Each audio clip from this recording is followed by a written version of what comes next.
You probably got a little message saying, this is now being recorded. Is because we have some folks who couldn't make it today. And so we're going to have this available. What is it doing to me?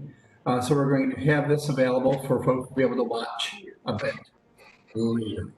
So with that, hi, and thank you so much for taking some time out today to kind of hear the update on the plan. For some of you, this might be your first time through.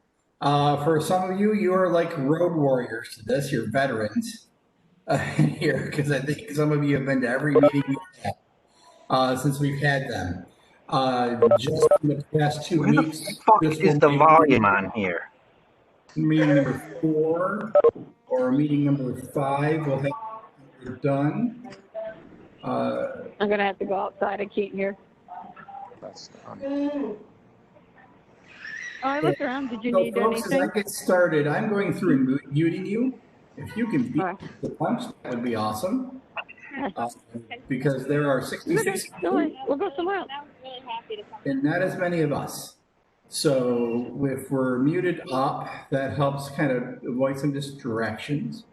It also makes it easier to hear. Thank you very much. I'll be reminding folks in a second on that, the fun of full remote meetings. So today is our chance to go over the plan. And with that, and kind of talk about it, give you a chance to ask some questions to the questions in there, and kind of let you know where we are as far as the planning is going. So you have an idea where we are. If you have not partaken in any of the fun, I just have a couple of items that I'm going to share up front, and then each of us are kind of going to do our own thing. So to start off with, it is about the plan today. So when we're talking about the plan, I'm sure there are 900,000 questions about classroom and beginning a year and those types of things. We share those questions with you. We have some of those same questions, and some of those we are still working through. So we're really focusing today on the plan to there. So if we have questions about, is my smart board up? I can tell you that if it is officially not yet, but tomorrow will be different, or those types of questions, please refer those back to your principal or to myself. And I would be more than happy, to answer those questions. If you bring them in, just keep asking them. We'll answer them best we can. But for today, it's really on the plan. Also, please remember to mute. I think everyone is, for the most part, at this point. That's in there. We may have a spot we're going to ask for everyone to, if you have questions, to type them in. I see a lot of call-in users, so that might be difficult.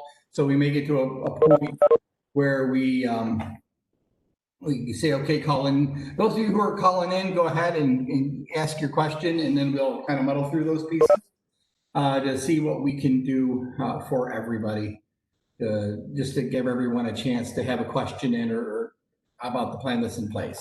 But the plan, you can always put those into chat. The chat is open. We monitor the chat all the way through. So we can we'll read those questions. And as we go through each part, we'll work through and answer each of those questions. So with that, I'm going to turn it over to Ms. Vieira, and she can talk about the elementary school. Hi, everybody. A lot of you have been a major part of figuring all of this out. Our BLPT group really grew over the weeks, and we had a lot of input from everybody. Parents, PTA, aides, teachers, specials, everybody. I mean, everybody's, anybody and everybody had a voice, and it was wonderful, and I am so grateful for that.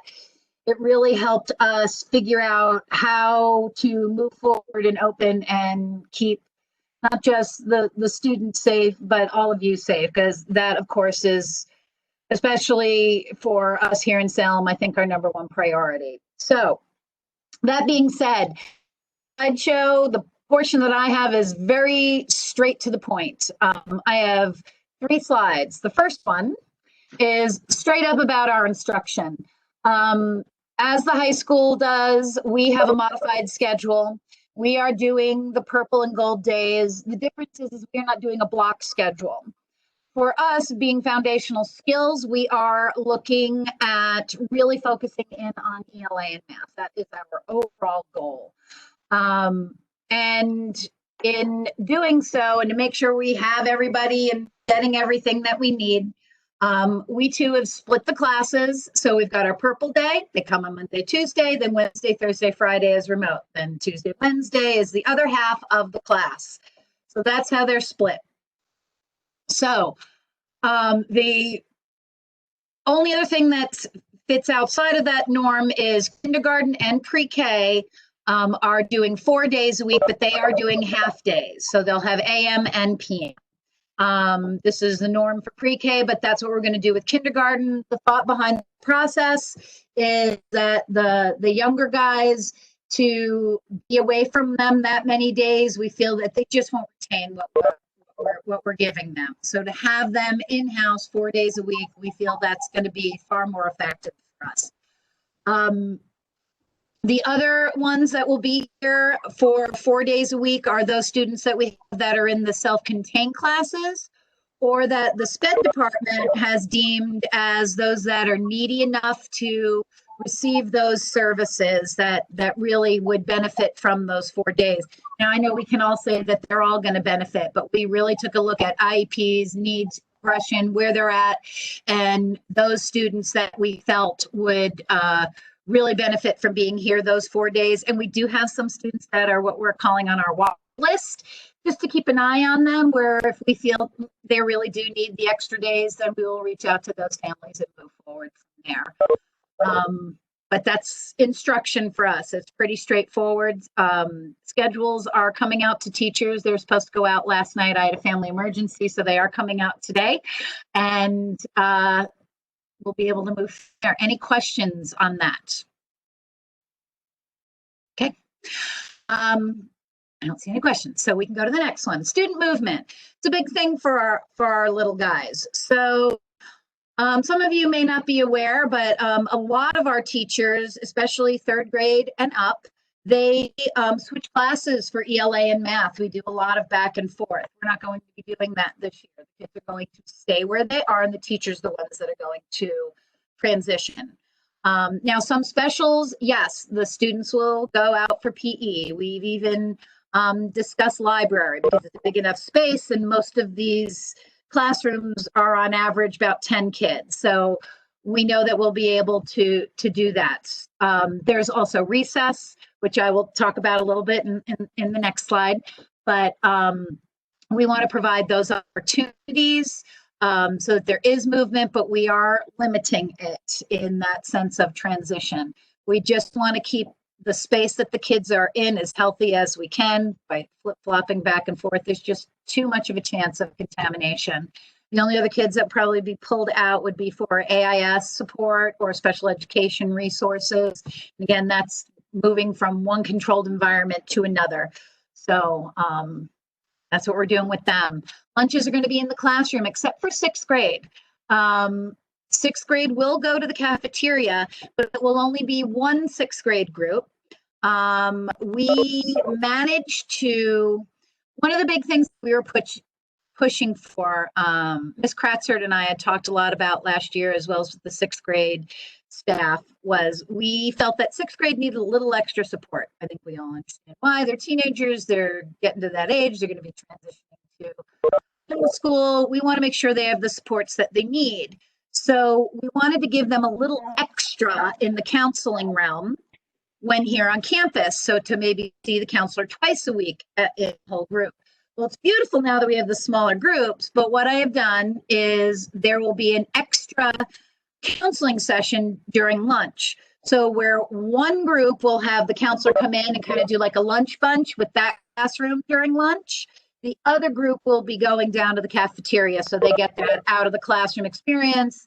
They will be social distanced in the cafeteria, but it's that opportunity. And then they flip-flop the next day. So that's kind of cool that we're doing that for them, but otherwise everybody else will be in their classrooms. Dr. Glover has managed to get us some really cool stickers for the floors, for markers for the 6-foot safety distancing, for social distancing. We're really excited about that. He's been looking at arrows. Again, very cool. You know, our general's emblem on it, for up and down staircases. So we don't have we don't want to crisscross on the staircase. So up the down staircase, hopefully won't happen. Again, trying to keep everybody safe. Playground, recess. Yes. We have an absolutely beautiful playground out there. Everybody is chomping at the bit to get out there. If we were all here and it was a normal day, I'd say after this meeting, we're all out there together. So we have kind of put in a plan of how we want that to look. It is scheduled into everybody's schedule throughout the day so that everybody gets some time out there. The plan is a lot of antibacterial, some masks, some fresh air mixed in, and we want to get our kiddos out there and enjoying the new equipment. Bathrooms is something I think that is going to be an ongoing conversation of trying to make sure that we do that right. We have talked about schedules. It's kind of hard to put a first grader on a schedule, because there are going to be those kiddos that just have to go. So we are still looking at that. I know we want to limit the number of students that are in the bathroom. It may be, you wait outside till that person comes out. It is one of the things at the top of my list that I'm still trying to wrap my brain around. But again, this is a fluid process, I feel like, that we are going through, because all of a sudden someone will come up with a great idea, and we'll be able to manage it in a better way. So the other thing for student movement is pick-up, drop-off locations. And I know Dr. Glover has discussed that in several of his community forums, and I'm sure he's going to touch upon that today. But, our goal is to kind of, as far as coming in as well as leaving, is to have them at different entrances. So they're not all coming out through the archway. We don't want that kind of congestion. So we've talked about staggered times. We've talked about different areas. And I think we have something pretty good in place for that. That'll really limit any congestion at any entrance coming in, going out. Any questions about student movement?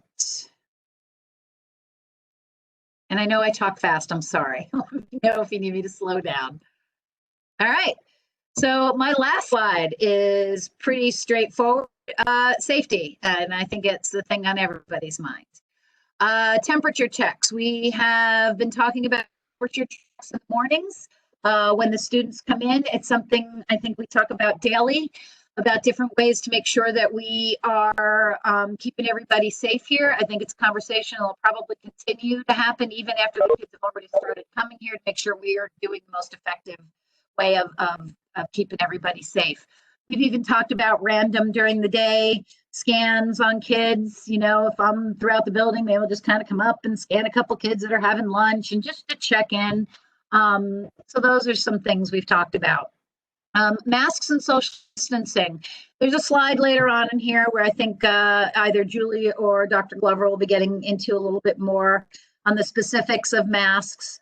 But I can say that SEPTA and the PTA, really the PTA, has purchased lanyards for every single student on campus, pre-K through 12. They say like Salem Safe, Salem Pride, Salem Strong. They're purple and gold. They're really cool. The idea behind the lanyard, which actually I think is brilliant, is that every child, especially at the elementary level, attaches it to their mask. So we don't have masks falling on the bathroom floor. We don't have an easy exchange of masks with our buddy sitting next to us. I think it's going to help reduce the lost mask, the dirty mask, the sharing mask. So I thought that was pretty cool that they were doing that. Our expectation when our teachers have spoken, the idea is you're sitting in your seat and you're facing forward and you're 6 feet apart and teaching is going on. If a student wants to remove their mask, as long as they're social distance, they will be able to do that. But if they're getting up to walk across the room, that mask goes back on. We're transitioning in the hall, that mask goes back on. You're going to the bathroom, mask is on. And again, I think this is going to be, I like the idea of having this rule in place. And, as we move forward and we see what's working and what's not, this is fluid. We're going to keep an eye on everything.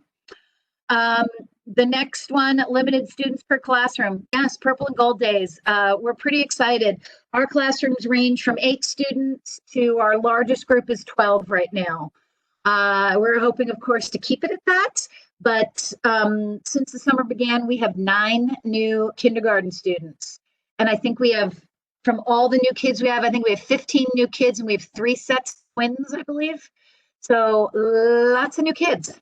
They're all moving in. Salem has the vacancy sign up. So people are buying houses. We got more kids coming. So we're just going to try and keep our rooms to that safety size. And when we start hitting a point, we'll have some more discussions of what we're going to need to do at that point. The next, I think I want to put it on every screen, is hand washing, hand washing, hand washing. It's something that has to happen a lot. And we know that. We're going to have antibacterial stuff available for everybody. But, nothing replaces a good hand washing. Those kids go into the bathroom, they need to be washing their hands. We're still having conversations about possible other options for our kiddos to be able to wash their hands, the water fountains, what that might look like. But right now, they're still in the conversation stages, but it is also at the top of that list of things we want to be looking at. And finally is the classroom cleaning. When people are here, I've been trying to get into their rooms and we've been trying to take a look at what we have in our rooms. We all know at the elementary level, there's a lot more stuff. There's bookshelves and there's chests of toys and there's, half circle tables and smaller tables for interactions. A lot of that stuff is being removed. And that's going to help with the daily maintenance. At this point, we have taken all carpets from rooms, and it's not necessarily because carpets carried the germs. It's more so that our staff can get in there and clean those rooms easier. They're going to be doing a lot more cleaning. Since they're taking on so much more, the least we can do is try and make that a little bit easier for them. They will be cleaning throughout the day as well. And of course, a thorough prior to the second group coming in. Every teacher is going to be given some cleaning stuff too, because I think even for our own sanity, we're going to be kind of wiping down stuff in between. I could see that happening. So we just want to make sure everybody has what they need. We want to make sure that this environment is as safe as we can make it so that everybody is comfortable, not just the students, not just the families, but the staff as well. That's really key for us. So that's kind of my presentation. I kind of tried to keep it as simple as possible. Does anybody have any questions for me? Okay, I'm good, I think. Who'll be performing the temperature checks? I think that's something that we're still discussing right now. We've talked about possibly aides, possibly myself. There's all kinds of questions around that, and that's something that's still on the table. So we are taking a look at that. I'll have some more information in that a little bit later in the presentation.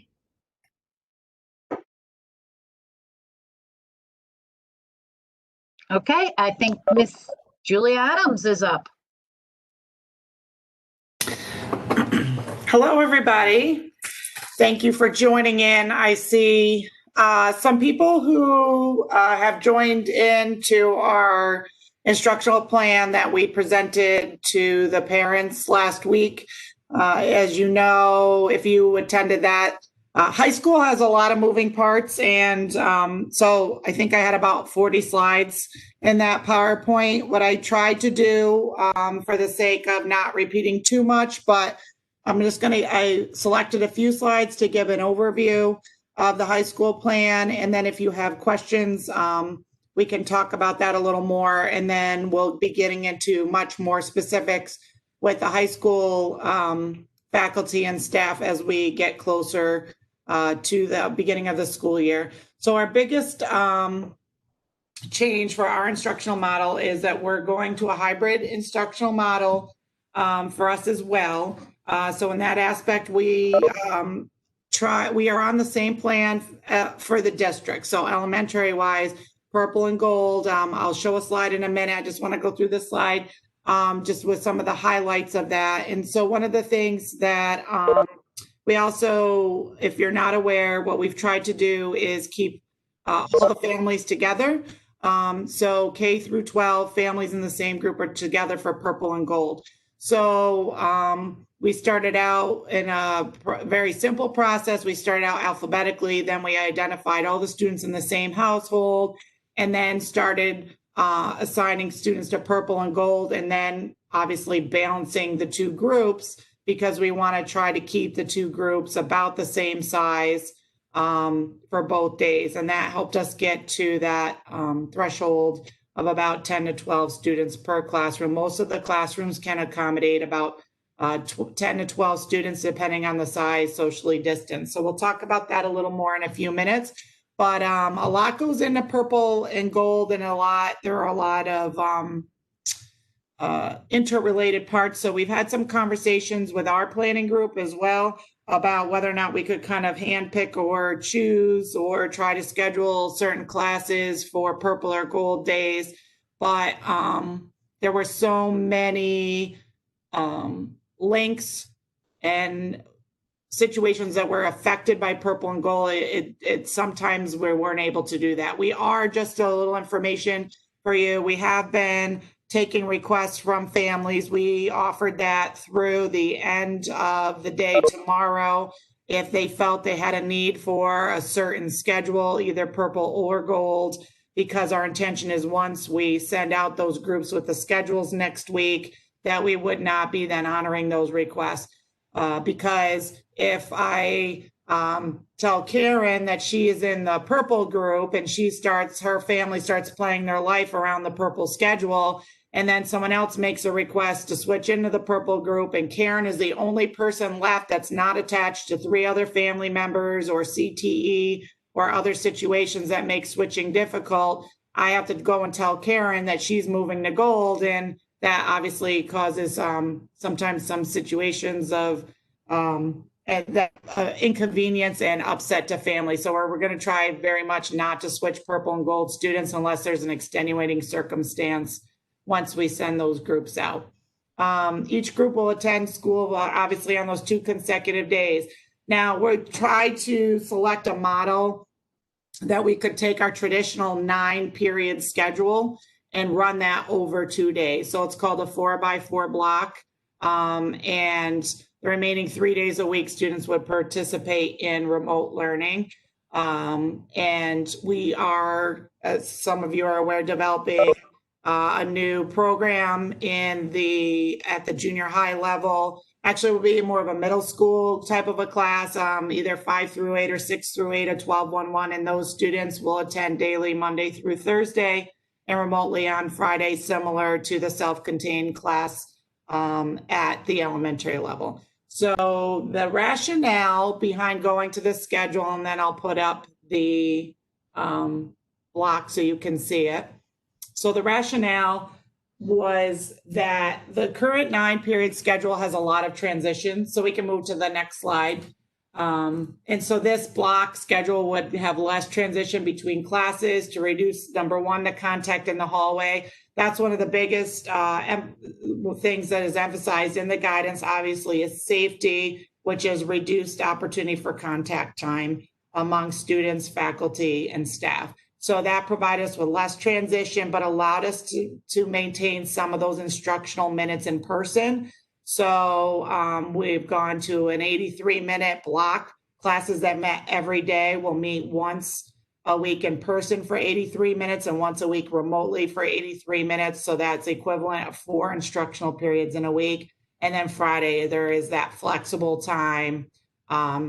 And we'll talk more, I think, as a group on once we get together is what Fridays will look like. But the idea is that that's more of an independent instruction day, assignments, projects, maybe opportunities for extra help or informal meets or contact with teachers and families on Fridays. And this also allows us to have, I'll talk about the extended period in a moment, but smaller class sizes, as we talked about, and also smaller lunch sizes.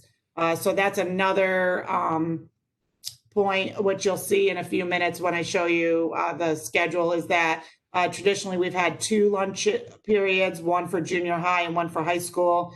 But even if we split students into 2 instructional groups, purple and gold, we do not have enough room in our cafeteria to accommodate students in only 2 lunches, so properly distanced. So we needed to add a third lunch. So it does that in a pretty smoothly without causing too much confusion about the lunch schedule. And finally, the last piece, it allows us for an extended period of time at the beginning of the day. And it's more of what's called a flex period, but I put homeroom on there because most people would associate it with homeroom time, which is typically always was just for communication or attendance and more of a traditional schedule. What this would allow us to do is have a 20-minute period of time where students can allow for staggered arrival. So our buses would still all arrive on the standard schedule, but it allows students who drive or families who opt to drop off other students to have about a 20-minute period, flexible period of time where they can drop off their students. So all of our students aren't arriving at once and attempting to go to their lockers at once and, attempting to enter through one doorway. So that gives us a little flexible time, and I'll talk a little bit more. I do have a slide to talk a little bit more about what that time period will support in terms of our students and what that will benefit them. So our next slide is the block. So this is just a visual there are a lot of people who are somewhat visual, and it kind of helps you see how the 9-period day would rotate over 2 days. So those first 2 days, we have 4 instructional blocks of time. Those blocks are 83 minutes. In a minute, I'll show you the times attached to those, and I'll explain about alternate day or semester classes, how they fit in. So Purple's in person. We have 2 instructional days, day 1 and day 2.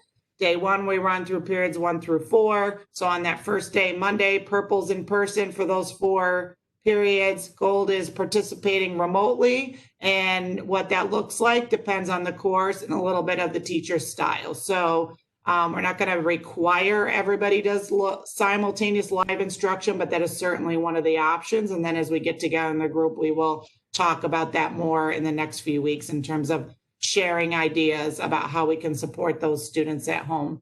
Day 2, then we would rotate through those periods 5 through 9, and Gold is still remote. And then we just switch. So again, now we start over the day 1 and 2 rotation. Gold's in person for periods 1 through 4, Purple's remote, and we run through that schedule for the 2 days. Friday, everyone is remote. So when you're looking at this, and I'll switch over to the next slide, lunch is during block 3. So I think we could probably spend an hour. I know this isn't easy to see. This is a draft of the times. We're still kind of working through some final details about passing time. We left Paul passing and transition time to the standard 3 minutes, and we left the lunch at the still 20-minute mark. We're just double checking, but we think that's going to work. So these are draft times, subject to change a little bit, give or take, but this gives you an idea of what it would look like. And I will send this out to everybody as well over probably next week, just so you can kind of take a look at it a little more. The schedules are not live yet. And even though we are live in this new master and it's being built, we're still need to put our students in study halls, assign them to study halls, and balance a few classes. There's just a little bit of work left. Don has been working all summer with School Tool to rebuild this. He's on a well-deserved vacation this week. And so on Monday, we just have to finalize the study halls. So sometime midweek next week, you should be able to see live. I know some teachers are you can go into students and see kind of what your schedule would look like if you find a student. If you're curious, you just give me a call or email me. I can certainly share that with you. We're not trying to keep it a secret. It's just that Don, needed a vacation with his family, and that was their planned week. So we just have a little bit to finish up. What you'll see is the full block on the right of the screen shows the 83 minutes. So that would be a traditional. So think about your core social studies, English, your core class that would meet every day, 5 days a week for 40 minutes. That would meet every other day for that 83-minute block. On the left, for lack of a better term, lately we've been calling those skinnies. So those are 240s. And so what that would look like is take, for example, in a high school, PE is an alternating day class. Every other day a student goes to PE, and maybe on the opposite day they go to bio lab. So those alternate day classes. So if I am scheduled for PE opposite lab period 1, then I would be scheduled for PE in that first skinny 1A for 40 minutes. And then I'm going to bio lab with Mr. Carr during that second 40 minutes. It will all be laid out in your schedule once you see it, but that's how we're accommodating those alternating day classes. And so you will still get to see your students even in those alternate day classes. So there will be a little transition in between there. I'm thinking we still have to talk about it among staff. We probably won't run the bells. We want to try to run the bells as little as possible, also because we have the 5th and 6th graders in the building. And you can also see there a visual what the lunches would look like. So there'll be block 3 involves lunches. So lunch would either be at the beginning of block 3, you'd have lunch, then go to 83 minutes of instruction or maybe some skinnies, or you might have 83 minutes of instruction as a student or a teacher and then have lunch at the end, or it could be a split class where 40 minutes of instruction, lunch in the middle, come back and have another 40 minutes. So that's how we're getting that third lunch there. And what we're going to do is we're going to look at all the classes that are scheduled during block 3. And we need to try to get to, I only can accommodate 40 students in the class. So it's going to look a little different. We're going to try our best to keep 7 and 8 together. I'm not sure we'll be able to do it 100% with fidelity, but we'll try to keep those junior. I know that's important for the 7th and 8th graders to kind of be together and have their community. We'll try our best, or at least have 7th grade together and 8th grade together. And so what we'll do is look at how many classes do we need to get in there to have 40 students, because I can't have 45. So I've got to get as close to 40 as possible. So we'll see how that works. So I should have lunches assigned next week, and that won't be in your schedule. We'll send out an email and I'll say, Amy Maxwell, on day 1, your class has lunch 1, and on day 2, Amy Maxwell, her kids are going to lunch 3. So we'll send out a schedule for that. So don't worry about it. This is a lot of information. This is just a little bit of an overview. So last slide, just that flex period. What that does is that helps us, again, have that staggered arrival. Originally, we're thinking about it for daily attendance purposes. That will be primarily, we're still figuring out how to do attendance. We have a slide coming to both buildings in a few minutes. That may change a little bit, but there will be an attendance component. New York State requires us to take attendance once a day for all students. We are going to take attendance every period, but school tool, we have certain reporting responsibilities for the state. So we're still working through that. But again, this 20 minutes allows also for students who have limited Wi-Fi access at home to have a little extra time to come in, grab a Chromebook if they've got a Chromebook assigned to them, check their email, download instructional materials or resources. Also, we're going to have grab and go breakfast. We're not going to probably be able to have breakfast in the cafeteria because we're not going to be able to manage the numbers very easily, and having that staggered arrival, that will take a lot of time for students to go back and forth to the cafeteria. So they would have a bag breakfast. We'll be very mindful of allergies, and students will be able to eat during that 20 minutes time as well in that flex. And we'll also have staggered time for that morning locker access. So safety wise, I think, is that my next slide? Lockers. So talking about lockers, we're going to minimize, we don't have enough lockers to have all the lockers 6 feet apart. So we've alternated lockers purple and gold to get a little distance between them. So everyone on purple day will at least have 1 locker between them. But we're going to limit the time that students can go to their lockers. They're not going to be able to go to locker between every class, especially if they have some skinnies in there. They can go in the morning for AM arrival, before or after lunch, and so they don't have to carry everything down to the caf and or pick up their lunch from their locker. and also at dismissal. The rest of the time, we are going to only during COVID. I'm not a fan of the carrying around backpacks either, but we're looking at allowing students to carry backpacks temporarily if they need to carry those supplies they need for the rest of the day. Having less instructional periods will mean they have to worry about having less books and supplies with them. So we think it should work out okay. And we are working together with our planning group to put guidelines in place related to backpack use. So for example, your backpack must be stored under your seat. It can't be on your desk. It can't be in certain places. So we're going to try to have some parameters. You can't have a full-size duffel bag. There'll be some parameters around it, and we'll talk more about that before we finalize our student handbook to make sure we have good guidelines in place that work for everybody. And then finally, I think my last slides are about transitions and safety. So now I talked a lot about most of this already, about lockers. Face coverings are required whenever a student is on the move. There's just absolutely no opportunity for break, in our opinion, when they're in the hallways or in the restrooms.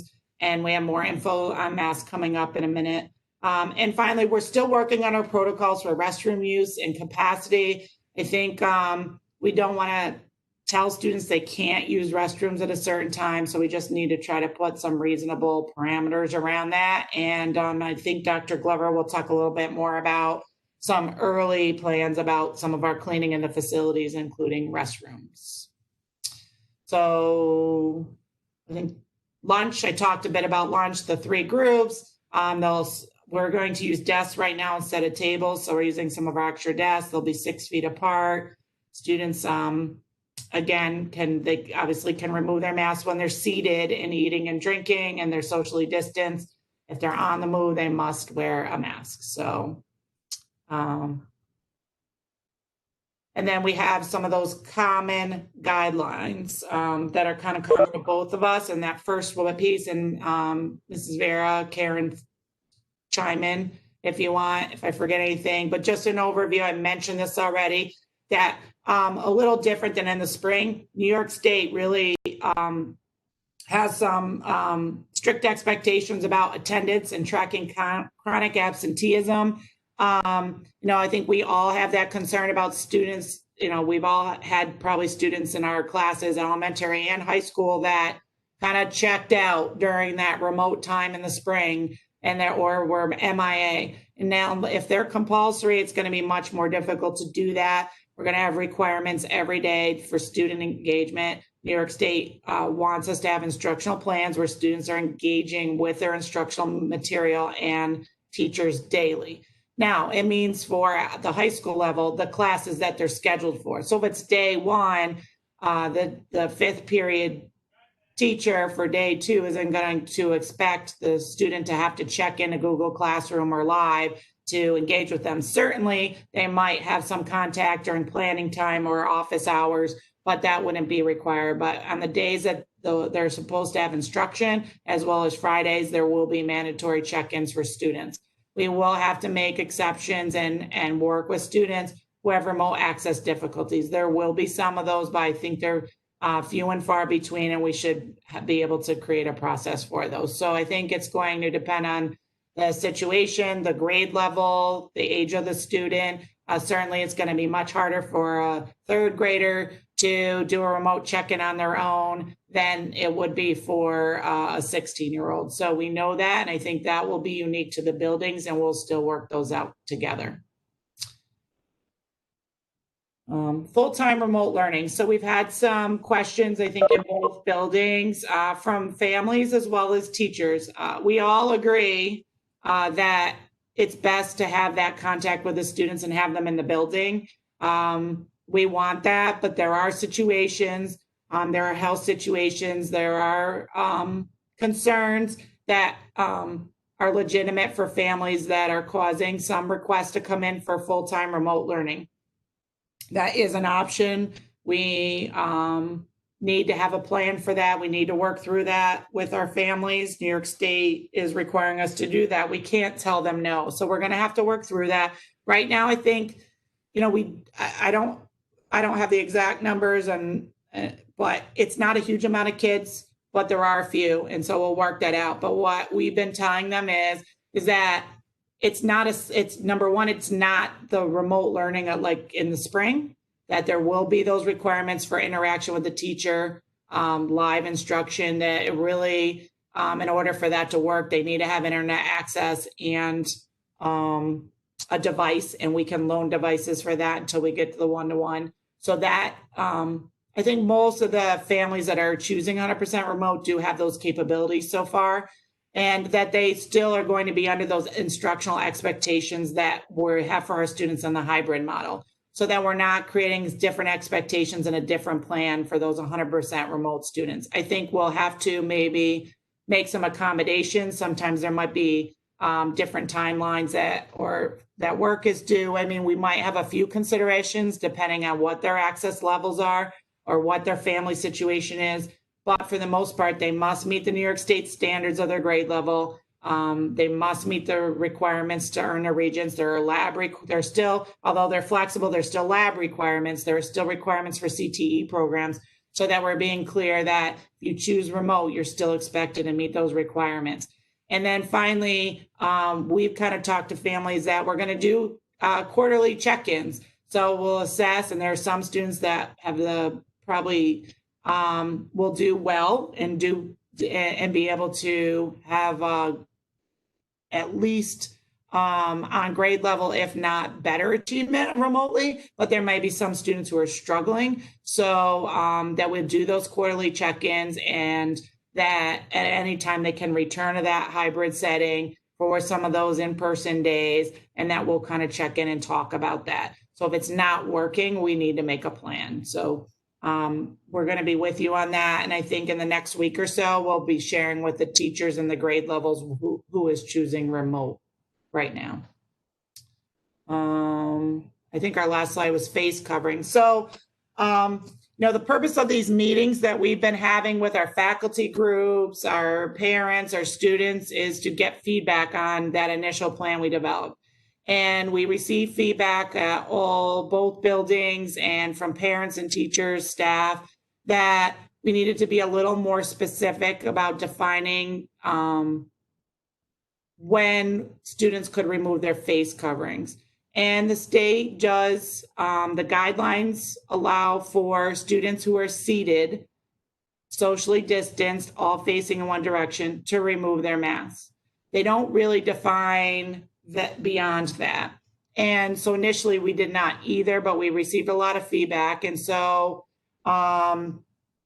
we revised our narrative a little bit to be a little more specific, to give flexibility to the classroom teacher based on, there are a lot of conditions: size of classroom, number of students in the classroom, the type of class or course, how often students are moving around. So we felt that we couldn't just define how many breaks a student would have during a class, that would be determined in the classroom. So students and staff would be required to wear cloth face covering at all times, including hallways, restrooms, and on buses.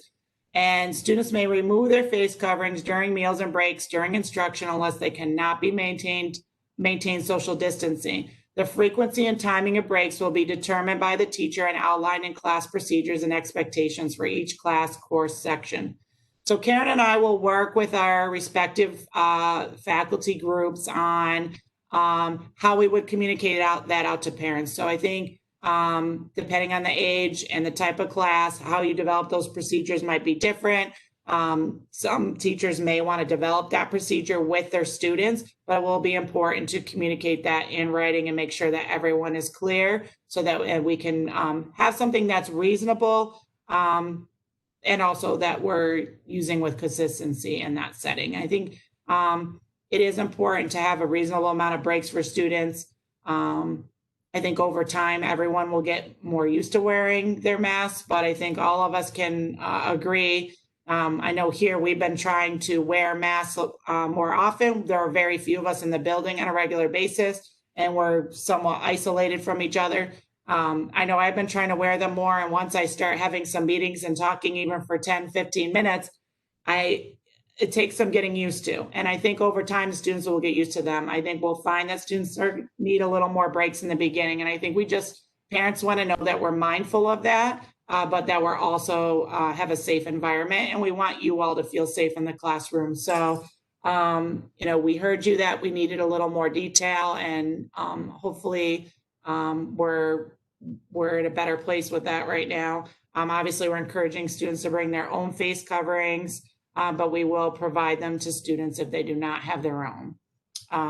And refusal to wear a face covering will result in disciplinary action and or assignment to full-time remote learning. Obviously, we want to give students the opportunity to, if they don't have their mask on or they seem not complying, we want to give them the opportunity to comply, or possibly Karen or I might need to talk to them. We do want to give them those opportunities. That they're going to not comply. Most likely that might be older students or maybe a younger student who's just having a bad day. I think it's going to be a case-by-case basis. But a student who is consistently non-compliant will be working with the family. They'll have to come and pick them up, and they'll be welcome to return when they can follow the policy and the classroom expectations. So, we do take it seriously. We will back you up.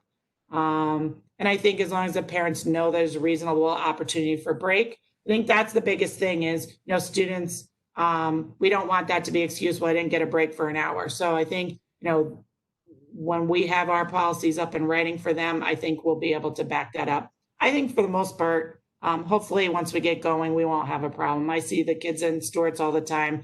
Hopefully they're getting used to wearing them. So I think that was it for our slides. For the buildings, I know that was a lot, especially that block schedule.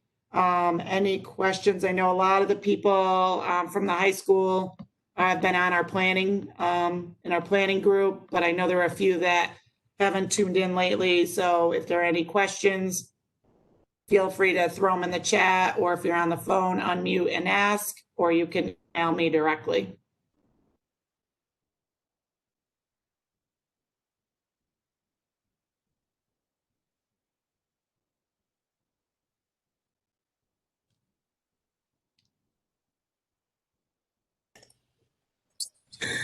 Hey, thanks, Julie and Karen. Appreciate you got, just so everyone knows that I'm very appreciative of everyone's efforts in putting this part together.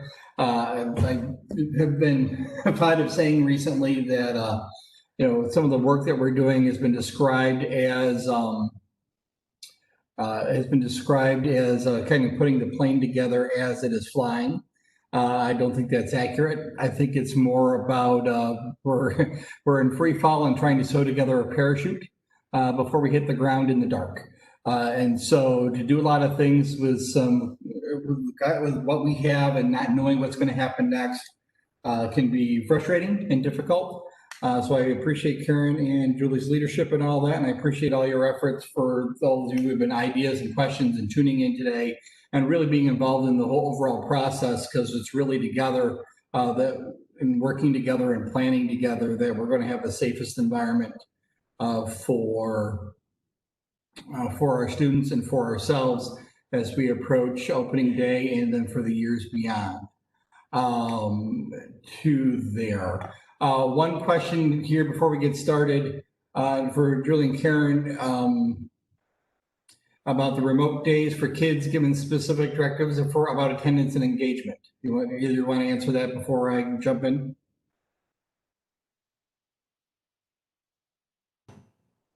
Yeah, sorry, it took me a second to find my microphone. Absolutely. I mean, yes, very specific directives. The idea is they're not just going home to have busy work. They're going to have very specific things that they're going to be needing to work on. They are going to have to check in. I know Julie touched upon that a little bit. We've been working on that at the elementary level, because obviously it looks a little bit different for us on those remote days, because we're not a block schedule. They don't have 10 teachers to check in with throughout the day. But yes, it will be very specific. At the high school level, we're still working on the details of that. A little bit of that has to do with, so if it's a purple day, we need to have, we're looking at, can we develop, so you only can see the purple students on your rosters. So it's a purple day, it's a day for the purple team. So what we're trying to do is find out with School Tool, can we create maybe a homeroom of some sort for the gold students? And then we have to think about how can we get those students checked in for the day. I think in general, a little bit of that can be flexibility on the teacher. So if it's day one and those are the periods 1 through 4 teachers, it might be that Frank meets with some of his students and what some of his classes for live instruction. So that could count as their check-in, but maybe other students, maybe Chris puts a discussion chat in his Google Classroom each day. He puts a prompt and a student has to go in and answer that prompt and interact with 2 other students' responses, and that counts as their attendance and their engagements for that day. So I think there will be some flexibility. I think we'll have to put some parameters around that to have a minimum so that students know that. I think we're just still working out, number one, how do we log that in School Tool? And then what are maybe some possibilities of what that would look like at your level? And I think some of that will be teacher driven and would be communicated through the teacher.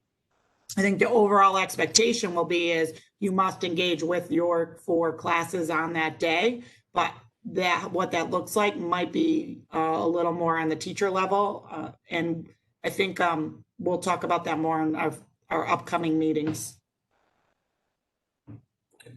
Question from Karen Fraunhofer. What will the attendance and engagement look like the first week, particularly for the gold group that doesn't come in person for the first time until Wednesday? I'll go first while Karen unmutes. For my initial thought on that is that we probably won't hit this 100%, but we're trying to get, if students need devices, number one, to engage. If you're in the gold group, you would do that. We would get those out to them ahead of time, hopefully. The other piece is we're going to have to set up a means for communication with students. I am going to, I just put a little note in the district newsletter. We're putting some broadcasts out that I would like to hold grade level meetings on that Friday before, but we'll also probably send out some communication with the report cards, and I'll send out a letter in the report card about the expectations for check-in. It's going to be a little tricky and might have to do with communicating with the students for your respective classes in email, through email first, saying, hey, I want you to check in with me at this time during that first class. I think we're going to have to talk about that. I know there's a lot of questions that we need to do some sharing together as a faculty group also about what, how are you going to engage those remote learners at the same time you're engaging your in-person learners? So I think we still have a lot of questions we're trying to work out, but we have some means to communicate with those gold students ahead of time of what we expect for them those first 2 days. It may not be a lot of instruction those first days, and it may not, and we might just have to accept that, but I think there are some things we can expect of those students on those first 2 days. So for us, one of the things that we have been talking about is having those Google Classrooms set up prior to the start through the communication with letters to the families, trying to get the tech out to those families that might need it for that. And this kind of links into the attendance piece. One of the thoughts that we had was having for elementary level, was having a question of the day. And what our plan to do is if a teacher is setting that up within their classroom, where every day a child has to answer that question, Amy Teft is going to be the co-teacher on the classroom. So every child that gets on there and responds to it, she has their attendance. So it kind of solves 2 in 1. It really, I thought, was a great problem solving issue right there. And those first 2 days, it might be a little bit light in the way of work for those gold kids that is again, we're still trying to plan that and see what that's going to look like. Those first 2 days here for the purple group are not going to be this like dive into curriculum. It's going to be a lot of remember to wear your mask, remember to social distance, let's wash our hands, this is what we need to do. There's going to be a lot of welcome to school, remember us. So we want to keep it a little bit lighter for those kids at home those first 2 days as well, because they're going to go through the same scenario when they come in on Wednesday, Thursday.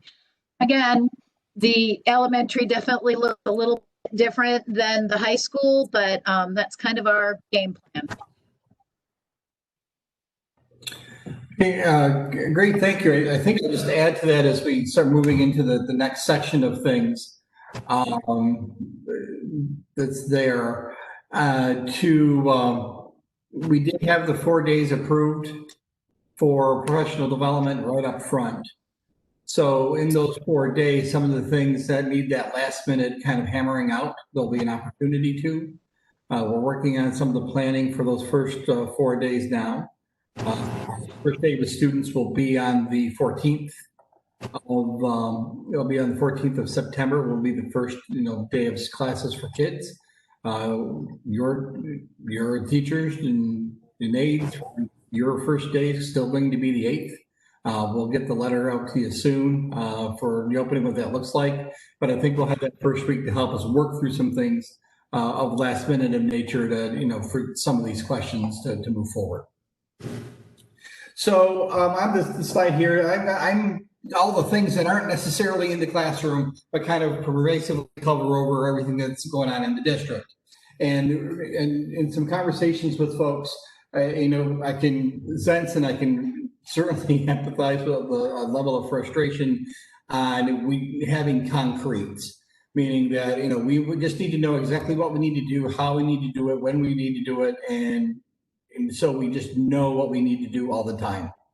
And unfortunately, this situation is hard to do that in because the virus doesn't work on concretes, right? It works on, however it works on. We know there are some things that we can do to generally help. We know they're not perfect which is why we talk a lot about frameworks and guidance. And we don't really talk about, here's the checklist of things that need to happen. If we have anything that's really closest to a checklist of what are the things that we know we need to do, the list that's currently on your screen is that list. It's reduce social density, it's maintain social distancing, it's respiratory hygiene, and it's hand hygiene. Those are the 4 things really in checklists that we all need to pay attention to. And for the social density piece, the purple and gold teams has been that conversation for at the district level. But what's that mean at the classroom level? Well, at the classroom level, it probably has a lot to do with, we've spent all these years talking about getting away from desks and rows. Now we're talking about looking a little more like desks and rows, or finding creative way where we can use space in order to still accomplish some group work. For example, in a band or in a choir, it's rather than sitting in a normal orchestral setting, we may be playing in the round where everyone is around in a large circle facing inward. For classrooms, your elbow buddies might be further away. And so there's a lot of different, things that we have to kind of look at differently when we talk about social distancing. We're working to do that at the district level, really to kind of facilitate most of that for you, but it's also part, and when you're considering that in-person instruction piece, is how do we make sure that social density piece works for us as well, so we don't have those small groups of kids, and that is really done for you is social distancing. 6 feet is the measure, unless it happens to be like band or chorus, probably some physical education activities, and then it's 12 feet that's in place. And any time where you aren't able to maintain those 6 feet, the respiratory hygiene becomes extremely important, which is where the face covering pieces come into play. Face covering conversations are all over the place. I know there is an element here, it's that all masks all the time, every day, all day. And for every person who holds that, I have a person who says we shouldn't have to wear masks at all. So it comes to, really no different than any other policy we have, is about what do we do to ensure the most safety for most people. And that comes back down to the guidance that's provided from us from the New York State Department of Health and reinforced by the New York State Education Department that's in place. Right now, that guidance allows for face coverings.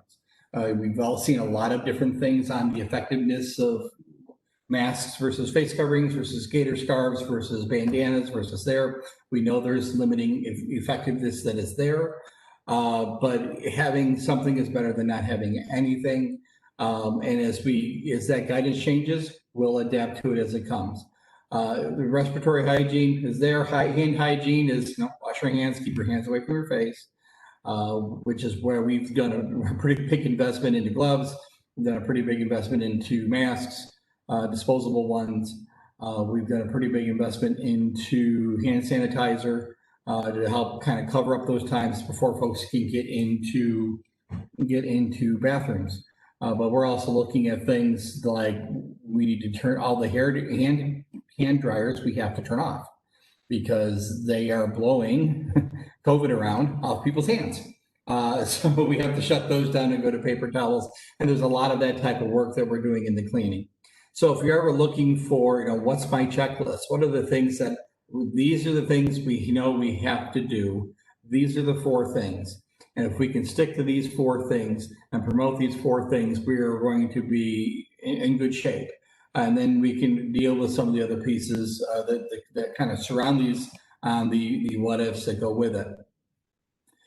Transportation, I'm only showing one slide for transportation, and I've given you a bus diagram because this is currently the big conversation.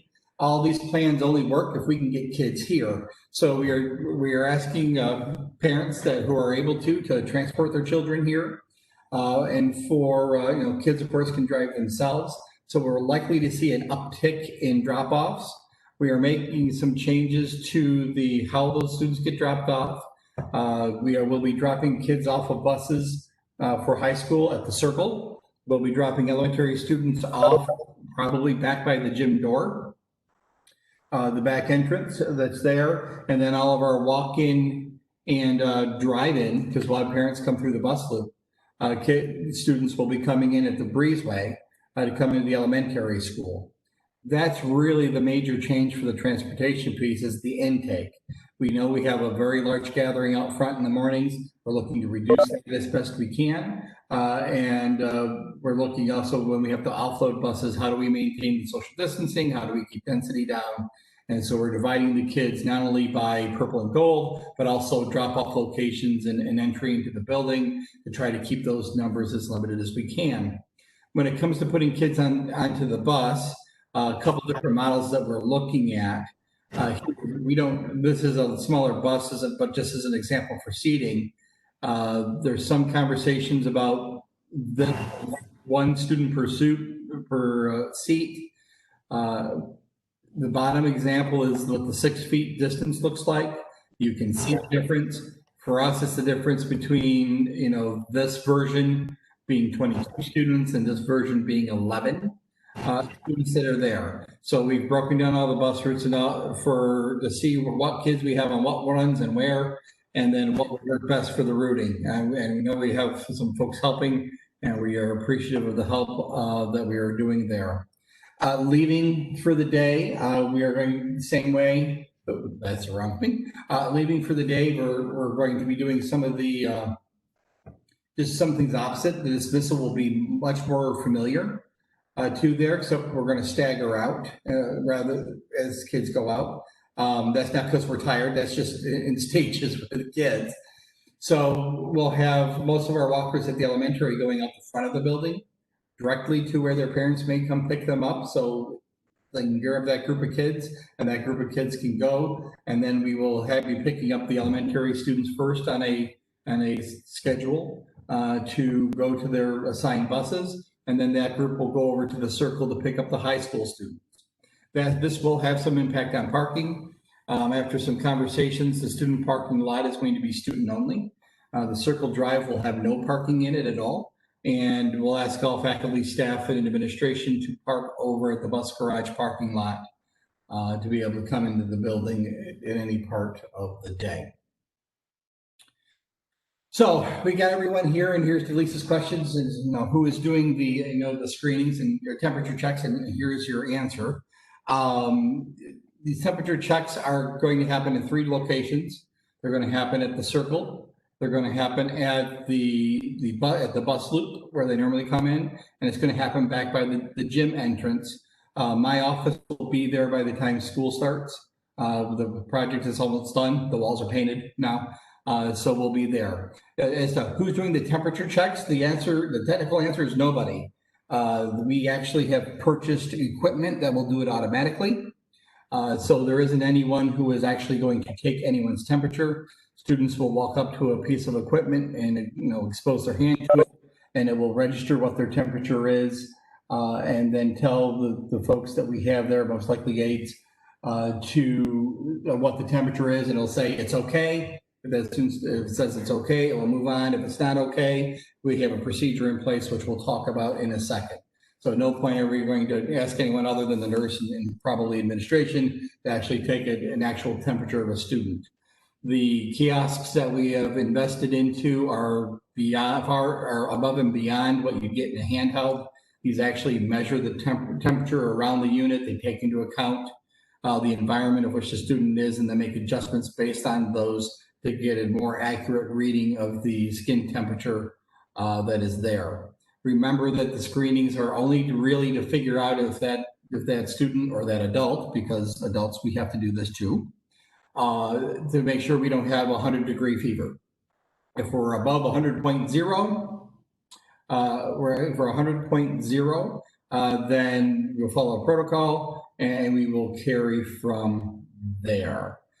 For adults, for us, it is when you come in the morning, you'll go through the same process. You do your temperature check, and we're actually working on an email-based system. So you'll get an email every day to answer that questionnaire. So we can keep track that everyone got their questionnaire, because you all come in at different times. Some of you choose to come in much earlier in the day to get ready for the day. And while others come in at times prior to 7:50. And so we're going to work on that, getting that system up and ready for everybody for the district. Are we asking parents to do temperature checks at home before they ride the bus also? No, we are not. There was a great deal of concern when we brought the idea up that folks would either fake it or they wouldn't do the screenings at home. And so based on that, we are doing screenings here. What we are asking folks that if they have kids that are symptomatic, or if they believe their student might have a fever, is to do those checks before they put them to the bus, before they know. That way, if it gets to the point where that student may fail a screening here, that they can retain the student before they put them onto the bus. That doesn't mean we aren't going to be prepared just in case someone gets onto a bus and they don't look well. That we won't check those students for just in cases, and however often that may or may not happen. So student comes in, does the screening, everything passes, it's a great day. Off they go to their classroom and they start their school day. If a student fails the screening, this is the basic process. We send them to an isolation area where the nurse will then do a more accurate temperature check, and to make sure that that is truly above 100. If it is above 100, that is there. Family is contacted to come pick up the student. We advise them to go to their doctor with the signs and symptoms for them to go get their test, and to any other medical treatment that the medical professional may determine. And we call the health department to let them know we sent somebody. If that student goes through, and we'll talk about this in a little bit, because we'll talk about the next steps in a second. If the student isn't ill, eventually that student can come back, but there's some questions. If the student is ill, the same protocol is followed in school. So if you have a student in your classroom, came into school, they were fine in the morning, they did their health screening fine in the morning, and by 11 o'clock they looked like death warmed over. Same kind of protocol. Pick up the phone. We have a sick child here. We get the nurse. We'll get the student, move them to isolation. do the temperature, and go through the same process and that exists. Then the questions turn into what happens about these students returning to school versus a positive or negative test. If we have a student who ends up, going through getting their test that's negative, once they have a resolution of whatever those symptoms are within 24 hours, they can return. If it's positive, it's at least 10 days after the symptoms have started, fever-free for 3 days without intervention, and at least 3 days the symptoms have improved. I have this as subject to change because right now there is conflicting protocols for schools and the community about what return to school looks like, or what comes out of quarantine looks like, or whatever any of those other pieces look like. There are 2 or 3 versions out there. It is frustrating for us. It is frustrating for the county health department, which we've been talking to about every week about these pieces and how these pieces are going to work. There is a resolution document. It has not been approved by the state yet. And as soon as we get that, this will alter what these protocols are. But every step of the way, if we have a student or an adult, that includes us, who has 100 fever, the health department will be notified, and then we will work with them and do whatever we need to do. Part of that includes and involves the contact tracing that's there. For the testing, I just want to emphasize that the school is not doing testing. We are not mandated to do the testing. We are not qualified to do the testing. The guidance tells us that a medical professional, medical professional that is there and available. For the coordinated with Washington County, we referred to that, and it's based on the other part of testing challenges is availability, supplies, and processing. The fastest test I just heard given to someone and with the results back was 48 hours, and that's much faster than anything I've ever heard. Generally, that response is 2 weeks. So for us to do the testing doesn't make a lot of sense. It's really feasible for what we need to do. And even the county has been referring folks to their family physicians. But for the contact tracing, I will coordinate with public health. We'll let them know. So, if in my classroom I have my 9 kids, I have that student who looks terrible. That student looks terrible. We get that student to the nurse. That student is positive. Once we have that positive, then we'll start providing the county the names of everyone who was in that classroom, including the teacher, or who may have been in close contact with that student, so we can start the contact tracing process, and then we follow basically what the health department does. There will be some notification out to families if that happens. If we have to close school because of it, or if we have to move instruction to remote learning for a long period of time because of there. However, every individual has their own HIPAA rights. Your privacy is protected. So we aren't necessarily going to be talking about, we had so-and-so got COVID or those lines. It's enough of a notification so families know that we had a case here and that we're making the appropriate safety adjustments, but at the same time protecting the privacy of both student and or teacher and adult or anyone else who might be involved into there. I'm going to just pause here for a second in case anyone else has any questions. It says here, no, ACE can't always access email during the school day. Every aide has an email and has a login, so we will find a way for you to be able to get into your email to do that there, because every classroom is going to have a computer. Remote learning is going to be online. So I would guess that as a part of the work with some of our students, that aides will be more involved in the remote part of the learning. And so to that, you'll be on a computer more often that will allow you to get access to those pieces. We certainly will have the technology available for that to happen to there, but we'll make note of that with principals to make sure that we make sure it's available for aides or secretaries or bus drivers or custodians or for everybody to get in there and to go through that process. You are welcome. Any other questions in there? I don't see any. If that's the case, we will just go ahead and we'll slide into cleaning and disinfecting and little on ventilation.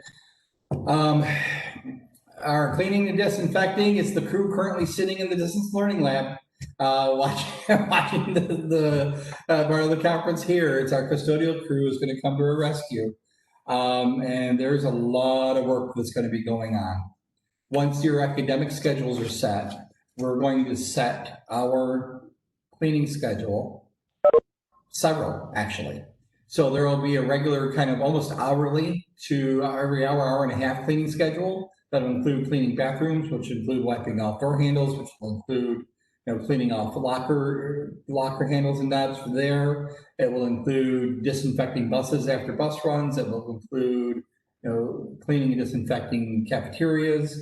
At the end of the day, it'll include cleaning desktops and classrooms, and then on a more broadly weekly, it'll include a more involved cleaning, where we'll end up just basically fogging everyone's room over the weekend. We'll let you leave first, teachers. So we're not going to fog you in your classroom. That's there. There's also be a more intensive cleaning in between purple and gold groups. Is required as we switch those groups to help provide through. So there's a lot of cleaning going on, a lot of disinfecting going on that's there. And our custodial staff has always done a wonderful job and has always risen to the occasion, and will do so again. And not only will be squeaky clean and shiny, we'll probably smell like bleach. That comes through, or the bleach alternative that we're allowed to use. That's there. So a lot is going into the cleaning and disinfecting to try to help prevent that contact spread if there is any. By ventilation, the first bullet that is there is the guidance. Maintain adequate code required ventilation, natural or mechanical, as designed.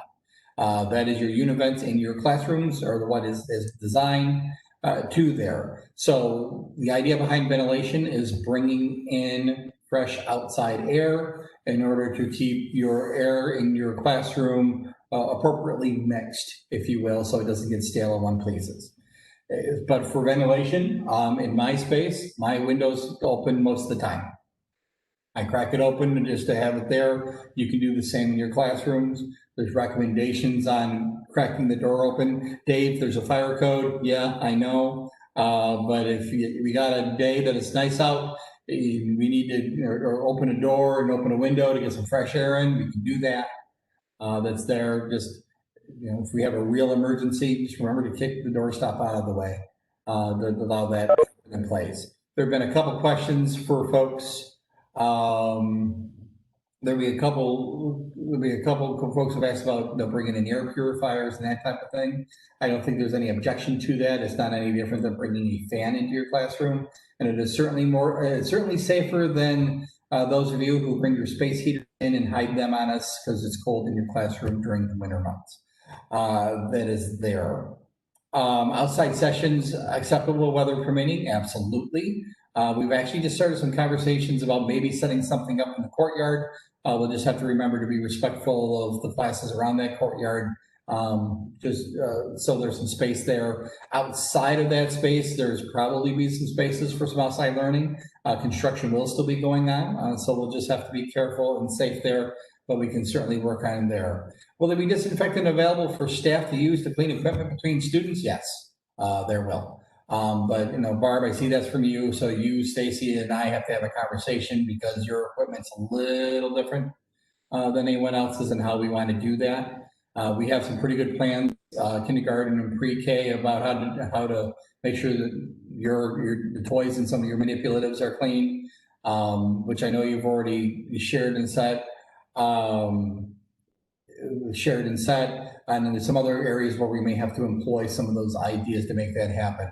Yes, you're able. Well, I think the best way to increase your air exchange from outside is make sure that your univents aren't blocked, because I know sometimes that air exchange gets cold, especially when it gets closer to winter. That's in place. I can tell you that we did look into switching filters. Our univents would need major alterations to go to the HEPA filter that's in place, and remembering that all your univents are coming out and they're all being replaced. Being replaced here by next school year. In addition, it also requires that type of modification would require approval from SED and they are anything but fast on things because they're going through the same stuff that we're going through. We are going to increase filter changes, however. We currently change those filters twice a year, and we're going to increase that to 4 times a year to there. So we're going to work on improving air quality in there. But at any time you feel the need to crack a window open for ventilation, crack a window open. I would not recommend a fan. A fan is not ventilation. A fan is circulation, and there's concerns about circulating from there. Unless you're taking that fan and you are pointing it like out the window, or you're pointing it out the door to try to help get some fresh air back in, to help with some airflow, to bring some fresh air into place. Great questions, guys. You got any others on the ventilation piece? Unfortunately, in my head, I don't have the exact timetable on when the new air handling systems come into play. There's a lot of new ductwork all over the place from the project. But like I said, the univents aren't going to be until next spring. We just got them in here last week.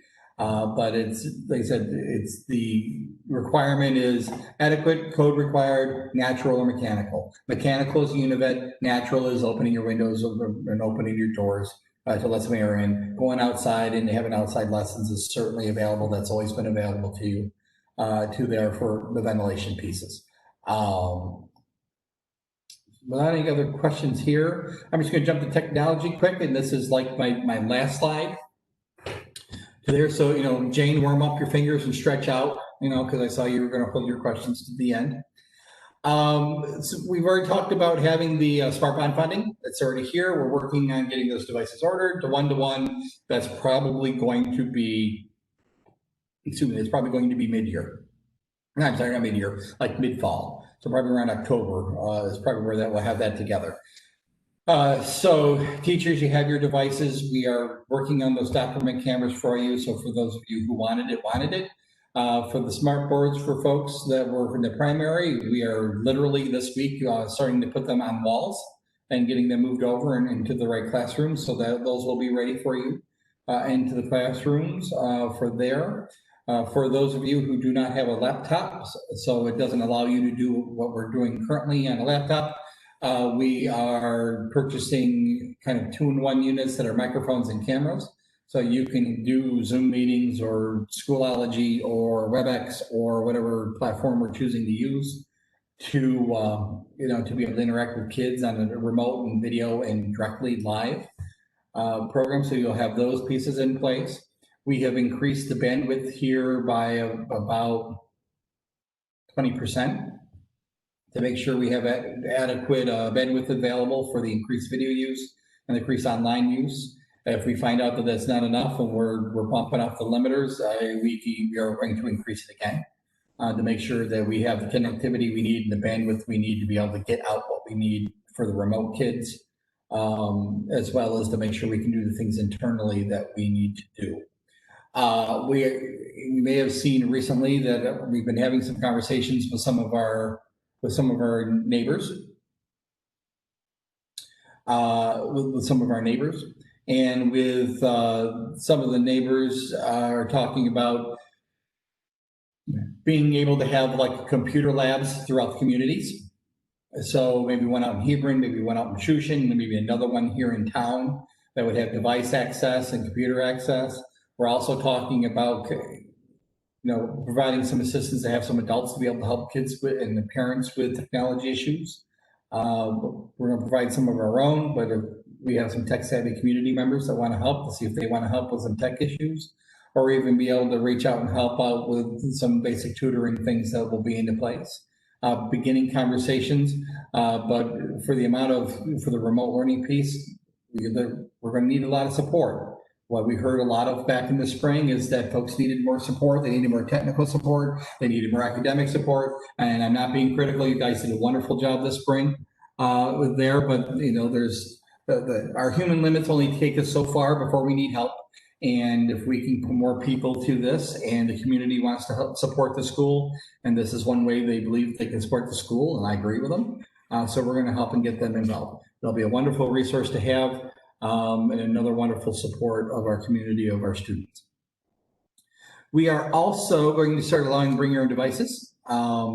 It's there. It will help with the device issue and count in place. We now have 2 networks running simultaneously. There's a private network, which your school computers can get to get things like School Tool and do all school type of work. There's also now a public one, which can get to the internet access, but not get all to the sensitive software systems that we have into place that will help with students. Notice I did say here, not phones. That was a conversation with Ms. Adams and Ms. Vieira. It's that we're talking devices. We're not looking for opportunities for kids to have access on their phones. We are aware of their VPN use in trying to circumvent the filters. We are tracking their IP devices, IP addresses to see if we can start pegging down what they're using, because the VPN apps aren't really VPNs, they're really more proxies into place. So we're starting to track that a little bit to have some control over what kids are doing on the network when they should be doing schoolwork that's there. On the little map of over here to the right, or if you notice, this is the school. This little box is where everyone's going to be parking. Where I just put the dot is where the Wi-Fi broadcaster is going to go. We are going to spread our Wi-Fi signal from the bus garage into this space. So students who need to come and have their Chrome stuff re-upload, or if they need to check their email, or if they need to get work back to you, that they can come into here, they can use their network devices that will register at school, and then they'll be able to get things to you and back and forth, which should help with the technology things. More to follow on that as the SMART plan embodying and setting comes up. With that, that is the basics of the plan. To there, if you have any other questions, we'll certainly be happy to take them. Let's see here, just a heads up, during heat season, when windows are cracked, the thermostats will pick up the cooler air and the heat will run in your rooms. Yes, it will, so just be mindful of that. When that's there, and just monitor, just like you do during the school year, monitor your temperature in your room. That's there. We do monitor by the computer, but we may have to make some adjustments based on making sure we have the ventilation we want to have in the room, because that may vary based on how many kids you have in your room or how many people are in your room at that time. Like in my office, for example, if really the max we can have in here is 3 and stay socially distant. So when that's there, the window's open a little bit more than when nobody's in here. My window's closed right now. It's just me. Your classroom, you will do the same type of thing. If you have a class of 3 students on gold day number 2, you may not need that window open in the winter, but if you have a class of 12 in the next period, you might want to have that window open, to help with ventilation, or you might want to just have the door open for that ventilation. You do this when it gets warm outside.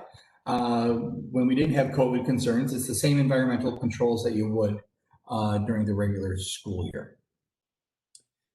Does anyone have any other questions?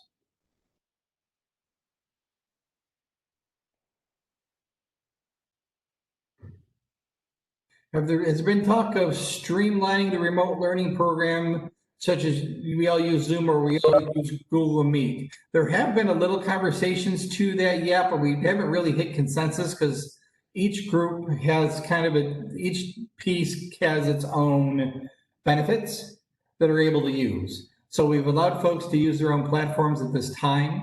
What's going to be incumbent onto the teachers is making sure that everyone understands the platforms they're using and the benefits of using those platforms, because if one teacher's using Schoology, it's different than what Zoom looks like.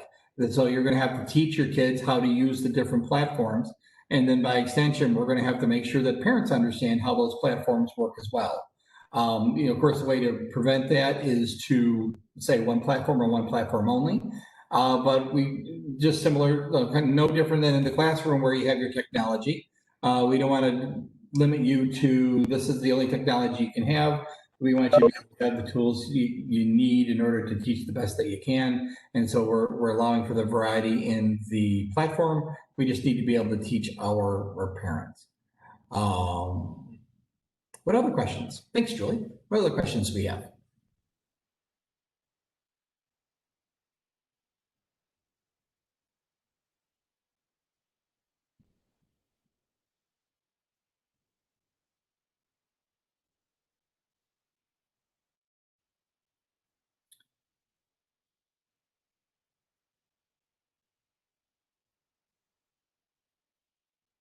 Going once.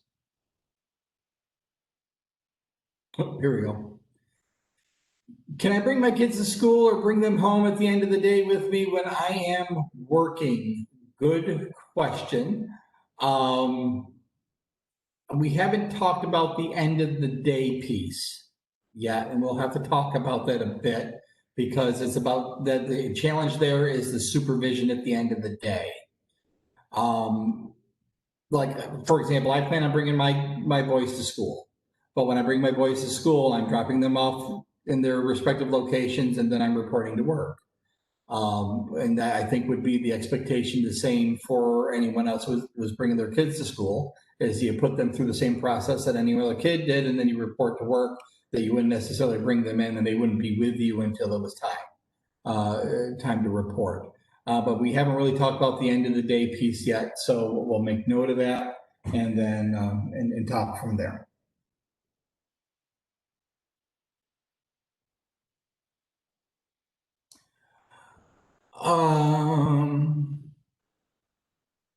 Will we get an updated list of green, yellow, red allowed absent programs? Yes, actually, if you still have the email that we had forwarded out, that had the link to that document is updated all the time. So you actually have the most current one if you can find that link. If you can't find that link, don't sweat it. We can get it back out to you.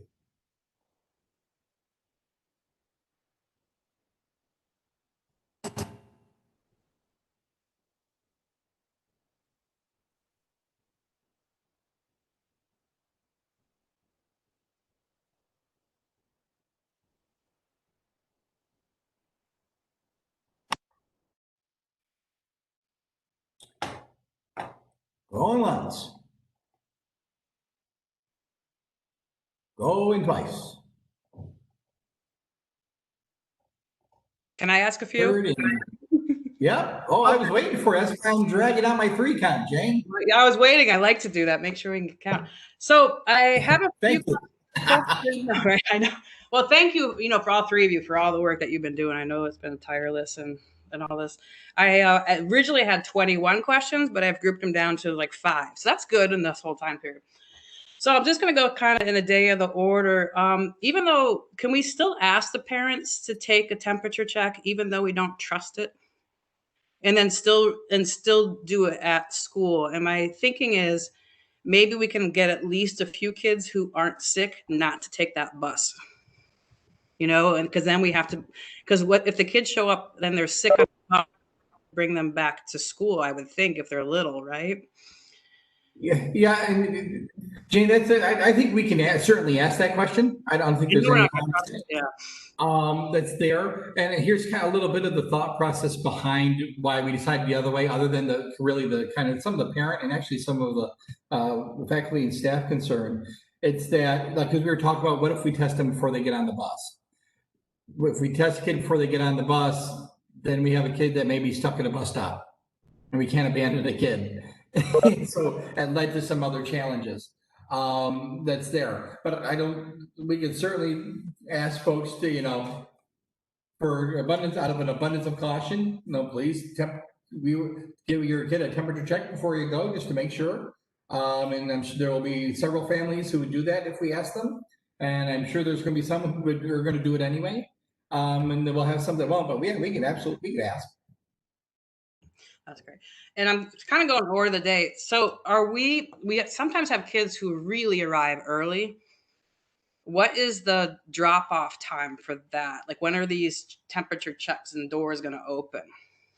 Because we don't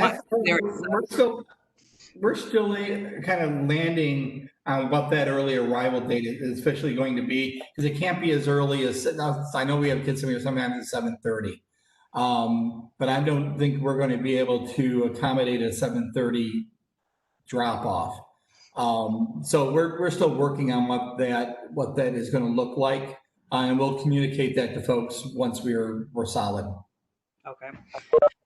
Other one, if I can keep on going, the bathrooms with construction, are all bathrooms going to be available?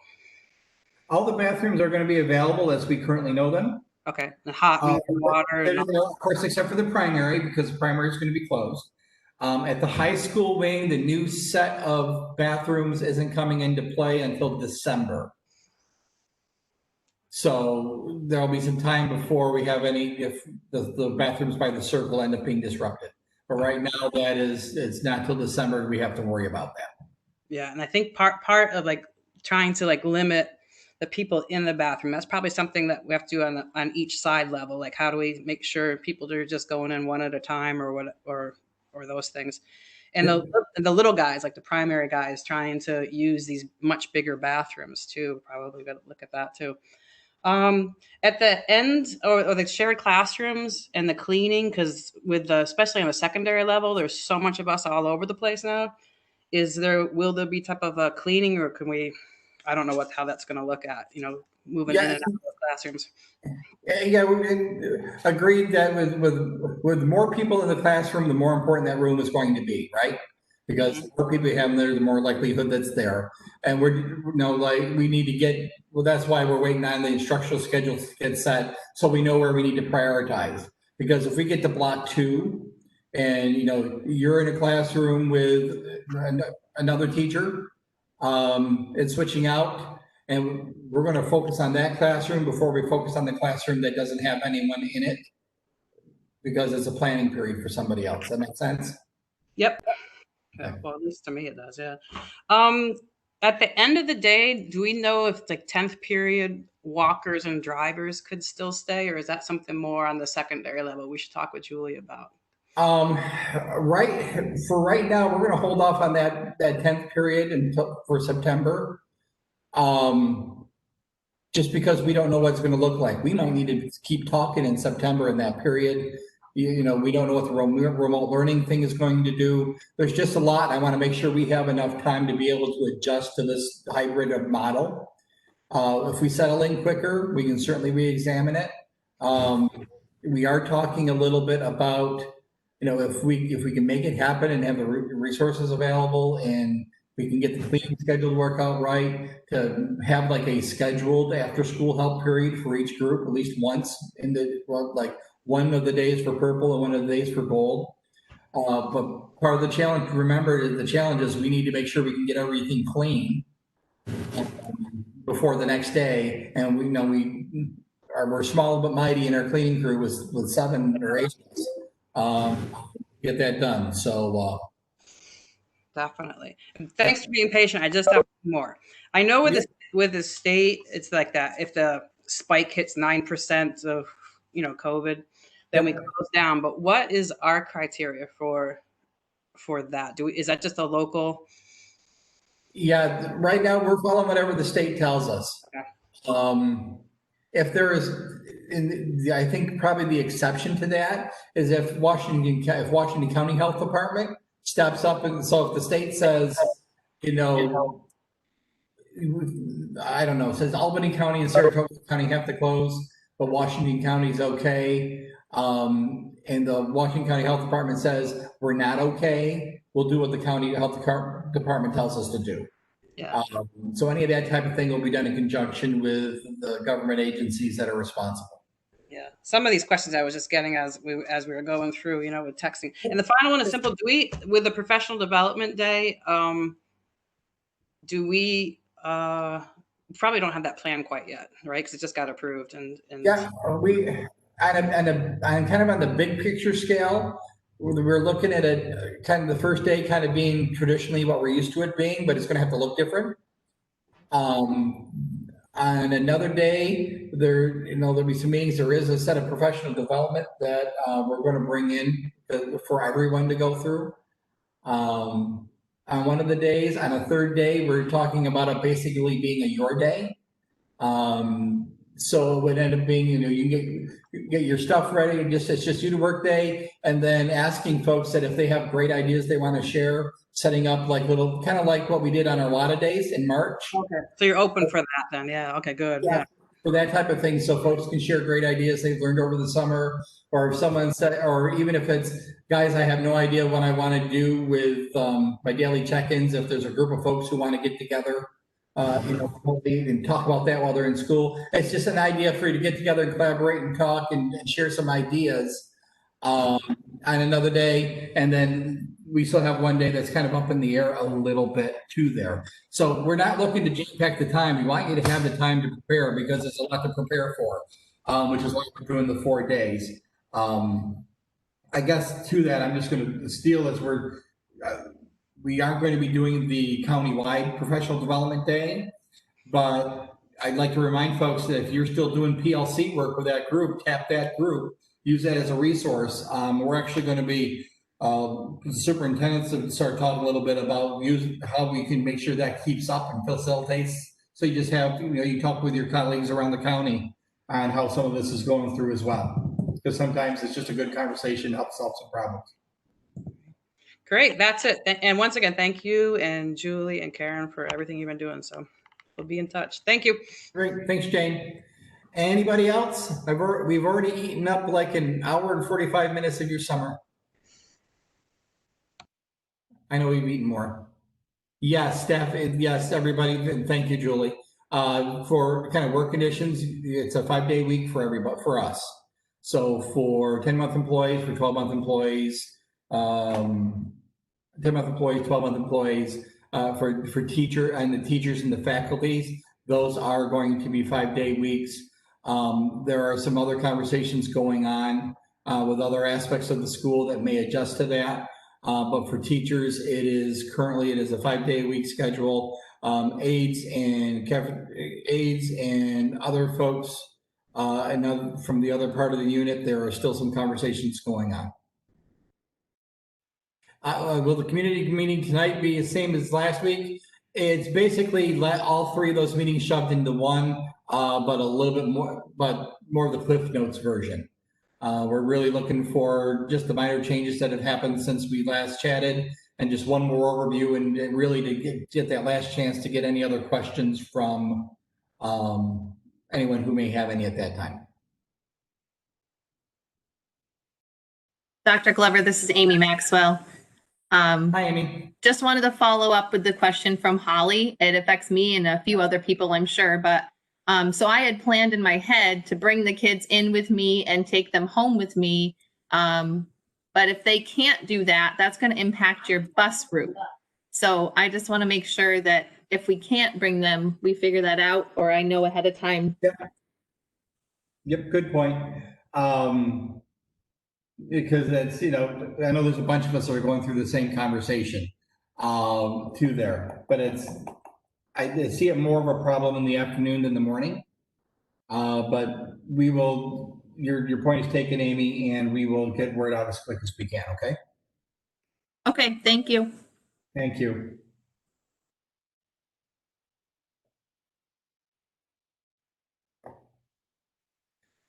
Anyone else who's called in who needs to hit the unmute button and say hi? Do I see everyone's names now? Oh.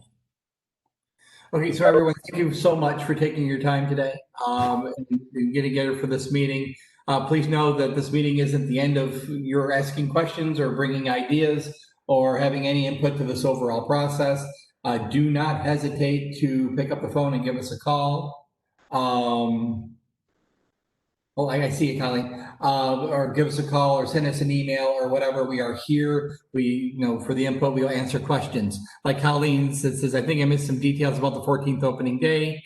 The week before, just planning PD for staff. Yes, Meredith. Yes, Colleen. Thank you. And it's good. Yes. Thank you, Meredith. Thank you, Colleen. Spot on. So, okay, thank you everybody so much. I am going to hit the unrecord button and this will be the session. I will make this available if you want to be able to see it again or for some colleagues who weren't able to make it today. Have a great afternoon. We'll talk to you soon.